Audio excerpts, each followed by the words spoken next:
जय जिजाऊ जय शिवराय भावांनो, आपल्या जालना जिल्ह्यामध्ये जी शांतता रॅली मनोजदादा जरांगे पाटील यांची आहे त्यासाठी आपल्याच भावाने इथे एक चहाचा स्टॉल लावलेला आहे आणि निःशुल्क चहा दिवसभर सगळ्यांना दिले जाणार आहे। ते फक्त मराठा समाजच हे करतो का तर नाही, सगळ्या 18 पगड जाती ज्या असतील त्या सगळ्या जाती आपल्याला मराठ्यांना जी काय मदत होईल आरक्षणासाठी ती करायचा प्रयत्न करत आहेत।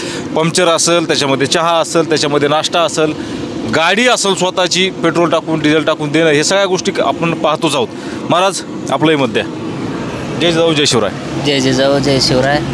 आज आपण जालन्याला चाललो आहे आणि आपल्या परिसरामध्ये नाश्ता, पाणी, चहा हे सगळं आता सर्वच जाती धर्माचे लोक करत आहेत आणि त्याबद्दल आपल्याला काय वाटतं? नाही, अत्यंत मराठा समाजाने उत्साहाने आणि अगदी स्वयंप्रेरणेतून हे काम सुरू केलेलं आहे की जागोजागी पंक्चरचं काही दुकान असेल, म्हणजे मराठा समाजानेच नाही तर अनेक समाजांनी सुद्धा या रॅलीसाठी प्रत्येक जिल्ह्यात सहकार्य केलेलं आहे। आता हेच बघा, प्रत्येक जागोजागी चहाची व्यवस्था केलेली आहे, प्रत्येक स्टॉपवर चहाची व्यवस्था केलेली आहे, कुणी जालन्याच्या जवळ गेल्यावर काही नाश्त्याची व्यवस्था केलेल्या आहेत।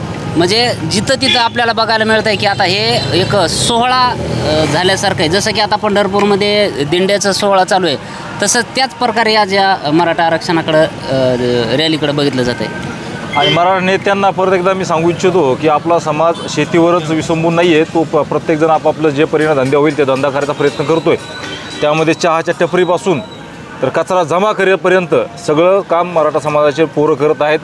भांडे घासण्याचं काम मराठ्याच्या बाया करत आहेत आणि त्या जरी तुम्हाला असं वाटत असेल की मराठ्याला आरक्षणाची गरज नाही, आपण विधानसभेमध्ये यावर बोलणार नाही, तर तितके दळबद्री तुम्हीसुद्धा असं मी म्हणतो आणि थांबतो।